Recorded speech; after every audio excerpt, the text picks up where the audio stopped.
Saya akan membincangkan tentang isu pembuangan bayi.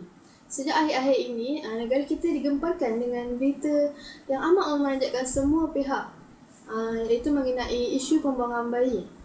Gejala ini merupakan satu tindakan yang tidak berperi kemanusiaan dan satu tindakan yang tidak boleh diterima oleh masyarakat kita. Ada di antara bayi yang ditemui ini berada dalam keadaan masih hidup dan ada juga yang ditemui sudah meninggal dunia. Hampir semua bayi yang ditemui ini berada dalam keadaan sangat menyedihkan. Seperti tiada kesedaran diri, bayi yang tidak berdosa ini terus menjadi mangsa keadaan. Tidak kira apa pun status bayi tersebut, isu ini perlu dibendung. Ramai remaja yang mengandung luar nikah ini terpaksa membuang bayi tersebut kerana mereka terdesak. Mereka malu dan takut untuk menghadapi akibat yang bakal mereka tanggung selepas itu. Isu ini telah lama diketengahkan oleh banyak pihak. Ada yang menangis mengenangkan nasib ciptaan Allah ini kerana bayi itu tidak berdosa dan ia merupakan insan yang masih suci daripada sebarang dosa. Tapi dilahirkan daripada dosa insan yang bernafsukan syaitan. Inilah yang berlaku kepada masyarakat kita masa kini. Maksiat dan aktiviti seksual secara bebas ini berlaku di mana-mana. Anak-anak remaja kita, terutamanya remaja Melayu yang beragama Islam, tidak mengenal dosa atau pahala. Malah ada di antara mereka yang mempunyai pendidikan tinggi dan belajar di IPT-IPT yang memberikan mereka pendidikan yang baik. Tapi mereka melakukan hanya untuk memuaskan diri sendiri tanpa memikirkan kesannya. Dari perbuatan dosa inilah akan melahirkan satu janin yang lahir bukan dari kehendak mereka tetapi dari nafsu serakah mereka yang mementingkan diri sendiri. Hampir setiap minggu kita mendengar dari televisyen, akhbar dan majalah tentang isu pembuangan bayi dan kebanyakan yang ditemui ini berada dalam keadaan yang sangat menyedihkan dan ada yang nasib baik ditemui yang masih hidup. Tong sampah, tempat pembuangan sampah, lubang tandas, tempat awam seperti masjid dan tandas awam ni menjadi tempat di mana bayi-bayi malang ini ditemui. Antara faktor-faktor yang menjadi penyumbang kepada gejala pembuangan bayi ini ada 5. Antaranya ialah kurang didikan agama, kurang perhatian daripada ibu bapa, pendidikan daripada masyarakat, perkembangan teknologi, ICT dan pengaruh rakan sebaya. Yang pertama ialah kurangnya didikan agama. Remaja seperti ini mudah terjerumus dalam gejala pembuangan bayi kerana mereka kurang didikan agama, yang mereka kurang pengetahuan tentang batas-batas pergaulan antara lelaki dan perempuan. Justru batas pergaulan mereka yang melampau-lampau itu menggalakkan mereka untuk melakukan seks rambang dan menyebabkan kehamilan yang tidak diingini. Kehamilan yang tidak diingini ini akan menyebabkan remaja tersebut menggugurkan janin tersebut dan membuangnya di tempat pembuangan sampah, tandas awam dan sebagainya. Faktor yang kedua ialah kurangnya perhatian daripada ibu bapa. Hal ini terjadi kerana ibu bapa terlalu sibuk mencari nafkah sehingga mengabaikan perkembangan anak-anak di peringkat remaja. Remaja yang kurang perhatian daripada ibu bapa akan cepat merasa bosan dan merasa kurang kasih sayang. Mereka akan keluar untuk mencari rakan-rakan untuk menghabiskan masa mereka. Remaja yang kurang perhatian daripada ibu bapa akan berkelakuan semakin liar. Hal ini kerana mereka memikirkan bahawa tiada siapa yang akan memikirkan tentang apa yang mereka lakukan di luar. Faktor yang ketiga ialah pengaruh rakan sebaya. Pemilihan rakan di peringkat remaja adalah amat penting dan perlukan pengawasan daripada ibu bapa. Hal ini kerana golongan remaja mudah terpengaruh dengan rakan sebaya mereka. Sekiranya mereka memilih rakan yang baik, mereka akan terjerumus untuk melakukan perkara-perkara yang baik. Namun sekiranya mereka memilih rakan yang salah untuk berkawan, maka mereka akan terjerumus ke kancah ini.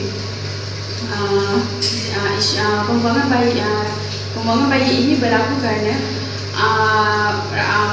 apabila rakan-rakan mereka mengajak mereka pergi ke disko ataupun minum arak dan melakukan seks rambang. justru untuk mengelakkan daripada ibu bapa mereka mengetahui tentang kehamilan, mereka akan menguburkan janin tersebut dan membuangnya di tempat-tempat yang seperti tong sampah, tandas awan dan sebagainya. Faktor yang keempat ialah perkembangan teknologi dan ICT. Era globalisasi dan perkembangan ICT ini menggalakkan golongan remaja lebih terdedah kepada teknologi sejak daripada kecil. Justru tanpa pengawasan ibu bapa, mereka menyalahgunakan penggunaan teknologi tersebut seperti menonton video cat dan sebagainya. Akibat daripada penyalahgunaan teknologi ini, mereka akan terjebak untuk melakukan apa yang ditonton. Justru pengawasan ibu bapa terhadap penggunaan teknologi ini adalah amat penting untuk menyekat perkara-perkara yang tidak diingini berlaku. Faktor yang kelima ialah kritikan dan kecemuhan daripada masyarakat.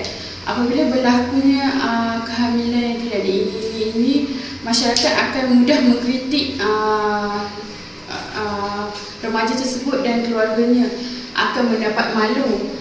Justru mereka lebih sanggup membuang janin yang dikandung itu demi mengelakkan kritikan dan cemuhan daripada masyarakat. Sekian saja faktor pembuangan bayi. Saya pula akan menerangkan tentang langkah-langkah bagi mengatasi masalah pembuangan bayi ini. Okey, yang pertama adalah sistem pendidikan perlu menekankan nilai-nilai murni dalam mata pelajaran di sekolah. Dengan ini, kesedaran terhadap pembentukan sifat dan sasiar diri akan terjadi. Contohnya, tolong-menolong, nasihat menasihati dan tanggungjawab. Okey, sebagai contoh, jika kawan dia berkawan dengan golongan daripada yang macam kawan bukan, jadi budak yang student yang mempunyai ada sifat sasiar diri ni, dia akan menasihati kawan dia yang mungkin akan terjebak pada gejala ini. Okey, langkah yang kedua pula adalah pendidikan kepada ibu bapa tentang gejala pembuangan bayi dan kebertanggungjawab mereka.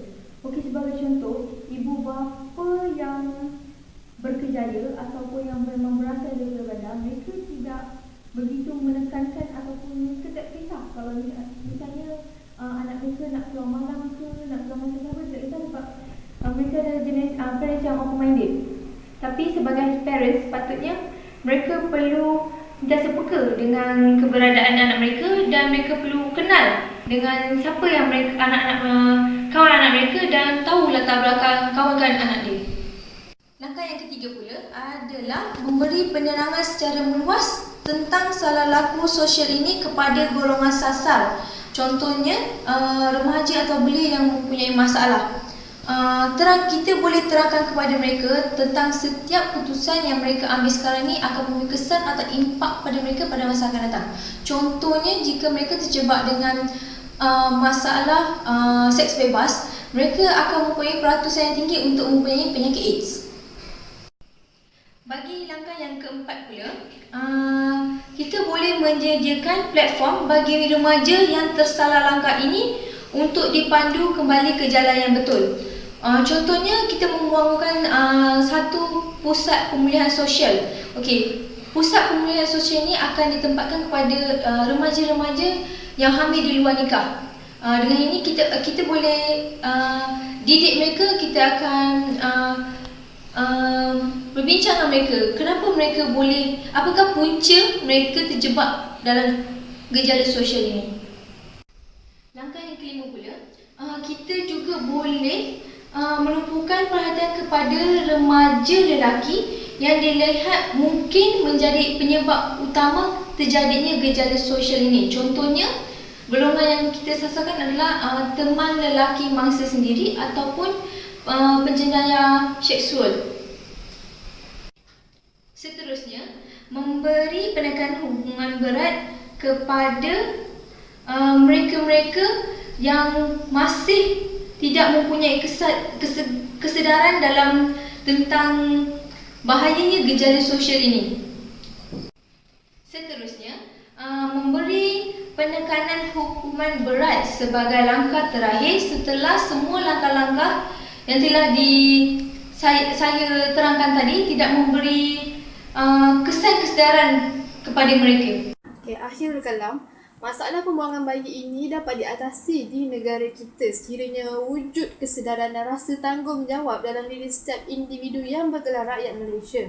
Justru itu, setiap warga masyarakat tanpa mengira kaum haruslah bersatu padu dalam menggembling tenaga mencegah dan membantras penyakit sosial ini agar ia tidak menular dengan lebih serius dan menjejaskan pembangunan dan matlamat negara kita dalam mencapai wawasan 2020. Jadi hal ini akan melibatkan bakal-bakal pemimpin-pemimpin negara kita yang ingin remaja. Oleh itu, marilah kita bersama-sama berganding bahu untuk membantras gejala ini. Ibarat kata pepatah, hendak seribu daya tak hendak seribu dalih.